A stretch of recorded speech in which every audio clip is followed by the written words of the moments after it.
He's given me this rather revolting medicine to put under my tongue to stop the angina attacks. The good news is, it seems to be working. But that isn't the point, Cecily. I'm asking you how you feel about selling Paradise Farm.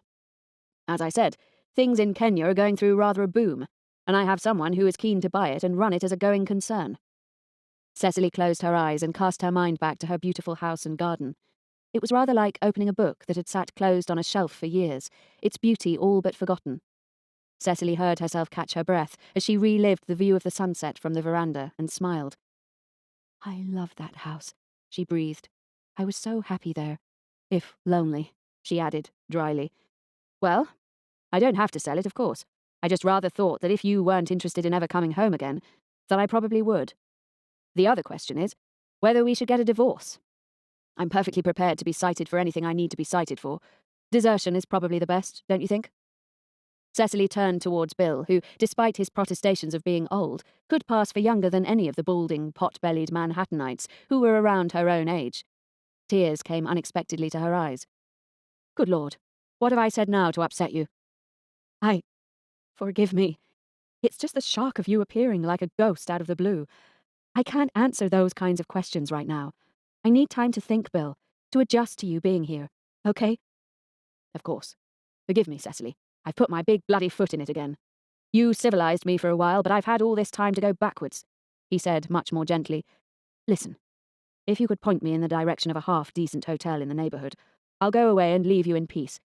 I haven't slept for the past couple of days, or, in fact, washed, and I must stink to high heaven. It's okay, Bill.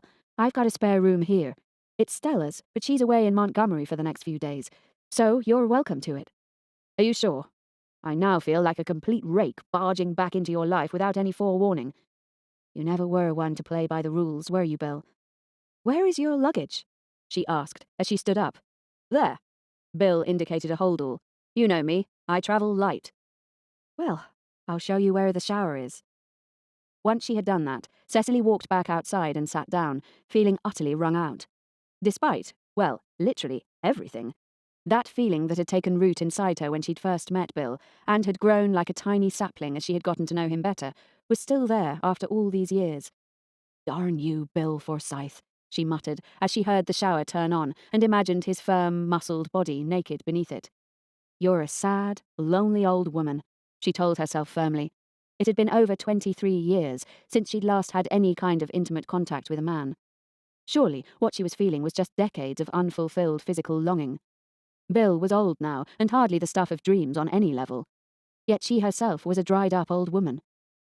Which bedroom am I to have? Bill appeared behind her, a towel wrapped around his middle. I'll show you, Cecily said, trying to ignore his naked torso, which had endured the passage of time exceptionally well. Here, she said, as she opened a door along the basement corridor. This is Stella's room. And this is Stella? Bill pointed to a photo of her at her college graduation. Goodness, what a stunner she is. I know. She is the spitting image of her mother. And all this, Bill waved an arm round the pretty room, stems from my request to give... What was she called? Nyala. To give Nyala safe haven on our land. Yes, but I swear, Bill, there is no need to feel guilty about that. Stella is the best thing that ever happened to me.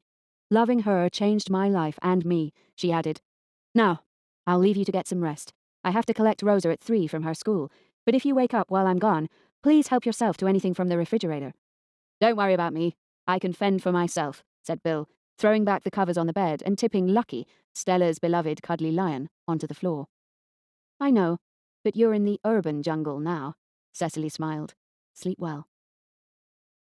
So, this is Rosa, said Bill, who, after a shave, some sleep, and a fresh change of clothes, was looking far more like himself. How do you do, sir? The little girl said, sticking her hand up towards him. I do very well, thank you, Rosa, said Bill. Rosa turned to Cecily. Who is this man? She asked imperiously. This man is called Bill, and he's a very old friend of mine. Okay, can I watch TV for a while? Not until you've done your homework, Rosa. Oh, but can I watch TV first? Mr. Rogers is on soon, then do my homework? Rosa, honey, you know the rules. Now sit down at the table quietly and get on with your sums. No! Rosa stamped her foot and pouted. I want to watch Mr. Rogers. Well, you can't, and that's that. Sit down now. I won't. Rosa, you know what will happen if you carry on like this. You'll be put in your room, and there'll be no dinner until you come out and sit at the table to do your homework. But I want to watch Mr. Rogers, she whined. Right, let's take you to your room, shall we? Cecily took the child's hand firmly and marched her down the corridor. Opening the door and steering the squirming child inside, she sat her down on the bed. So, what's it to be? Sitting in here by yourself, or doing your homework and then having peanut butter and jelly sandwiches in front of the TV? I want to watch Mr. Rogers now! Cecily walked to the door, closed it behind her, and then locked it, bracing herself for the